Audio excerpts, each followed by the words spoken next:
What's up, everybody? Welcome to the Stocks channel. My name is Cory, and this is gonna be your daily stock market technical analysis update. We saw all three of the indices with brand new closing all-time highs. With the stock market continuing to head higher and closing at new all-time highs, are we about to see a stock market crash? First up, we'll take a look at the S&P 500 SPY ETF. So let's crack open this chart and see what's going on in the stock market today.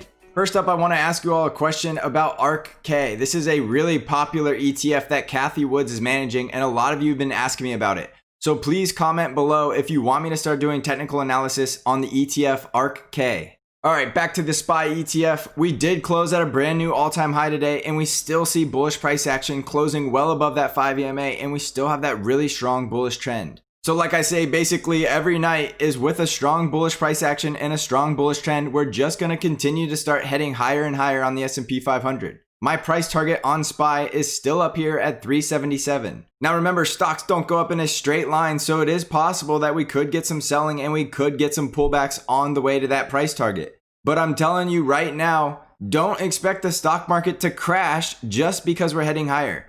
There's something called rear view bias where we do see that crash that we had back in March, and everybody still has this crash on their mind because it was so recent.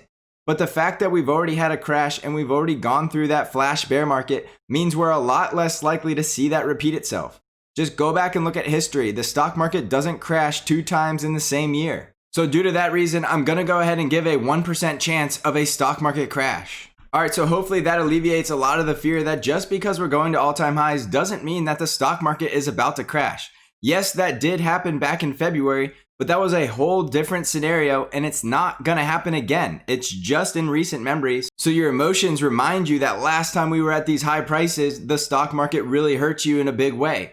But that's in the past and it's over with, and right now you just gotta stay disciplined and follow the technical trend and the bullish price action. So if the S&P 500 does start pulling back, we could still find support off of the 5 EMA. You can see that the market has been running and we've been closing over the 5 EMA for over a week now. So the 5 EMA has been a great indication of the strong bullish trend and the strong bullish price action because we can't even get a close below the 5 EMA in the last couple of weeks.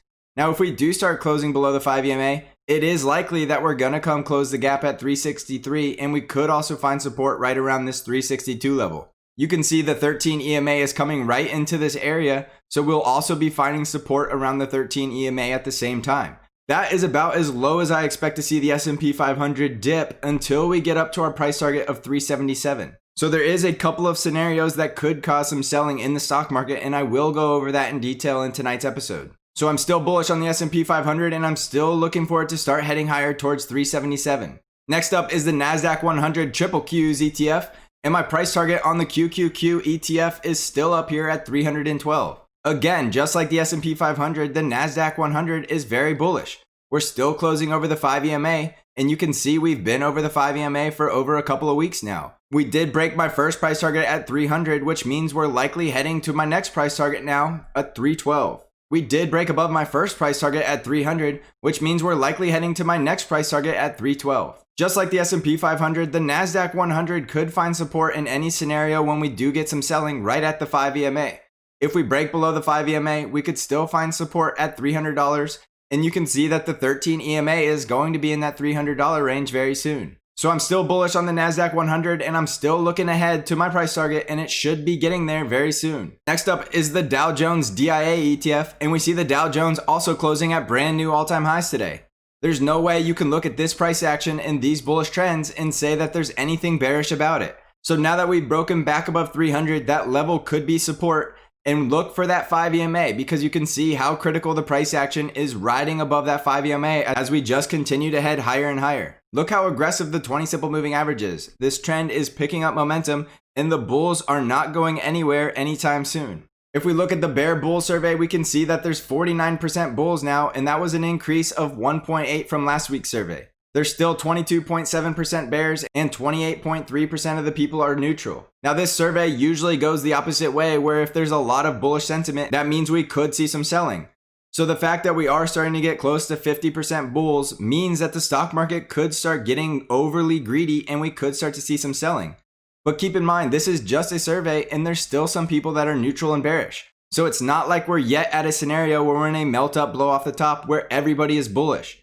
A lot of people are bullish, but rightfully so when the stock market just continues to go higher each and every day. So let's go ahead and take a look at the VIX, which is our fear indicator, and we see the VIX did go down negative 2.3% today. So remember, low fear means the stock market is likely going to continue to head higher and higher to new all-time highs. You can see looking at the VIX that we're in a bearish trend and the price action still closing below the 5 EMA.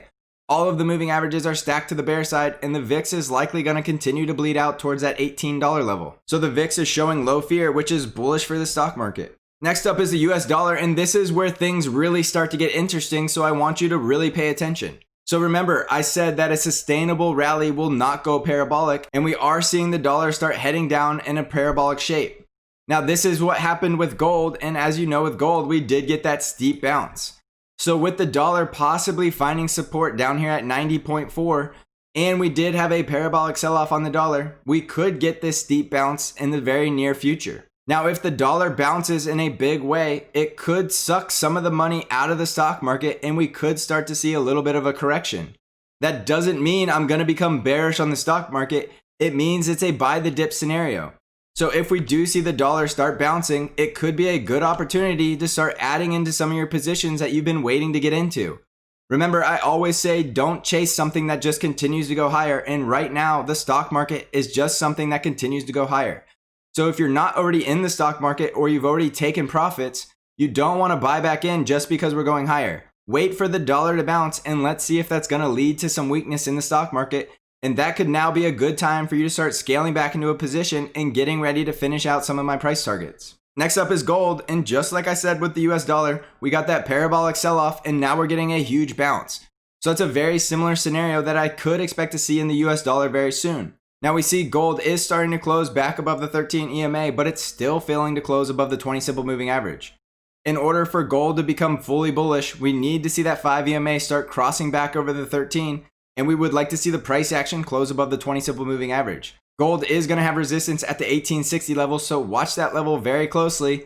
And if we show resistance at that level, it could be a good time to take profits on gold, because if the dollar bounces, we could see some weakness in gold. On silver, the trend is starting to look bullish. That 5 EMA is starting to cross over, and the price action is closing above all of the moving averages.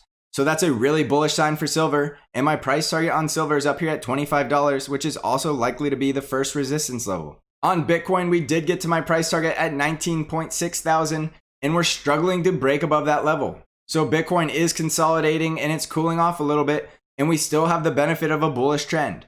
So it's not too late. The Bitcoin bulls can still break through this resistance level, and my next price target above is $21,200. Now, if Bitcoin doesn't break through resistance, it could go into a flash crash, so watch the 50 EMA, which could bring Bitcoin all the way back down to $16,000. Next up is Amazon stock, and we did see selling in Amazon going down negative 0.76% today. It's not the most bullish price action, closing right on the 50 EMA, but we're still above that 20 simple moving average, and we still have the benefit of a short-term bullish trend. That 5 EMA is still over the 13. So the Amazon bulls need to step in and start buying, and we would like to see the bullish price action back above the 5 EMA. I'm still keeping my price target on Amazon around $3,400, but each and every day that price target is starting to lower. With this resistance trend line above, it's getting closer and closer to a price target of $3,350 now. So watch for Amazon to see if it's going to bounce off of these support levels and start heading higher. The support trend line is just below, and if Amazon starts breaking below support at 3,100, it could see much lower prices. On Apple stock, we went down a little over 0.5% today, but we're still trading above the 5 EMA, and we're really just cooling off after we had a huge bullish move off of the support bounce. So Apple's still looking really good, and our first resistance level on Apple is 124. If Apple breaks and closes above 124, my next price target is up here at $136. Remember, Apple's that market moving stock, so if it starts looking bullish and breaking above 124, it's likely the rest of the stock market is just going to continue heading higher. On the financial sector, we saw really good bullish price action today, and we still have an extremely strong bullish trend on financials. Industrials also has really good looking price action and that really strong bullish trend. On the healthcare sector, we saw a huge bullish price action day, and we're trading above all of the moving averages, and we're starting to pick up bullish momentum on the trend. So all three sectors are looking really bullish. So to summarize that, we got bullish signs all over the stock market, and the only real negative sign is that we could see the US dollar bouncing in a big way. I expect that to only lead to some small selling in stocks, and I'm looking at as a buy the dip scenario because my price targets are still much higher, and we are likely going to see some selling in stocks, but it is an opportunity to buy low and sell high.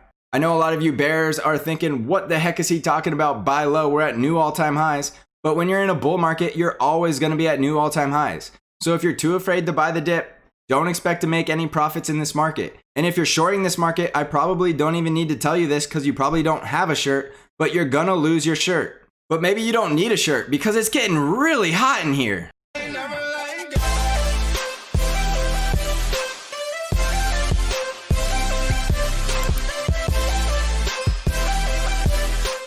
Where my Tesla bulls at today? We finally got another daily price action close above my critical resistance level of 587, which only confirms to me that Tesla is likely going to start heading up to 650. So congratulations to all the Tesla bulls who held it out and didn't get shooken out of this little bit of a sell-off. Remember, Tesla is one of those stocks that people love to short, which is only adding fuel to the fire, and it could send Tesla up in a hurry. So I went ahead and put my money where my mouth is, and I am now in a Tesla trade, and I do plan on holding until I get up to my price target. Don't forget the S&P 500 inclusion is on 1221, and there's gonna be a lot of buying driving Tesla even higher. That doesn't mean Tesla has to head higher because we could start tanking from now until then, and we could get all the way down to 500 before people start buying. Obviously, I don't think that's gonna happen or I wouldn't have bought today, but this 587 level was giving Tesla a lot of issues, and I was just concerned that maybe we were getting a little bit of a false breakout. But today's price action definitely confirmed to me that that is not a false breakout, so my price target on Tesla is now $650. So I'm gonna go ahead and call that a Tesla price upgrade because I was originally saying that I thought 587 could be the top. So if you've been watching Hot Stocks, you know that I think we're in wave 5 of Tesla, so it does mean up here at this level, I do wanna take my profits. If you're interested in how to trade hot stocks and you're interested in entries and exits more so than I go in the YouTube videos, I go in this in great detail on the Stocks Channel Discord. So if you're interested in that, there is a link in the description of this video and you could come trade with the Stocks Channel where we're disciplined, profitable traders. So I'm really liking Tesla's setup. I love that the price action is above the support level. We're trading above the 5 EMA and you don't have to look very hard to see that we're in a very strong bullish trend. So I'm bullish on Tesla and my price target is up here at $650. Next up is NIO stock, and remember I think NIO is in wave 4, which means we're going through a correction. And the wave 4 correction usually looks like an ABC. So today it looks like the B bounce is over and we are continuing into wave C, and my support levels on NIO are right around $41. If we do break below the support at 41, NIO could head lower to my $39 price target, and I have another support level at 36 and 33. So it is somewhat of a falling knife scenario. Nobody really knows where NIO is gonna find support, but watch that $41 level. I do think after wave 4 ends, NIO could go into a really nice wave 5, which could be very profitable. But you don't wanna buy too soon because it's gonna limit your trade potential and it's gonna limit how many profits you're gonna make on this. If you're gonna be a long-term holder of NIO, then don't worry about it and you should already probably be in the stock because you're in it for the long haul. But as a trader, we don't want to try to catch a falling knife and we want to wait until we see where that support level is going to be. Remember, I'm not a FOMO buyer. I'm not going to just buy into something for the fear of missing out. I'm going to wait until the technicals tell me it's the right time. And right now on NIO, we're not quite there just yet, but we are getting very close. So NIO is one of those hot stocks that just happens to be going through a corrective wave, which is just fine. So let's wait until the correction's over and then let's jump in and ride it through the next wave and make a lot of money. Next up is Palantir stock, and it still looks like it's going through a correction. Just like I said on NIO, corrections usually happen in an ABC. So on Palantir, we definitely got that bull trap where there was a lot of people buying in because they thought that the dip was over and we were heading higher. As you know, in my hot stocks video, I said that is not the case and Palantir still has to come down farther, which we've already started with today's price action. So we're back below the 5 EMA yet again after setting up the perfect bull trap, and we're likely heading back to $21 or $18. For me personally, on a FOMO stock like this, I have all day and I have tons of patience because I need to see the price action come down to a sustainable support level before I'm going to jump in. Yes, I do think this is a good stock and a good company, but that doesn't mean I'm going to buy in at a parabolic move to the upside.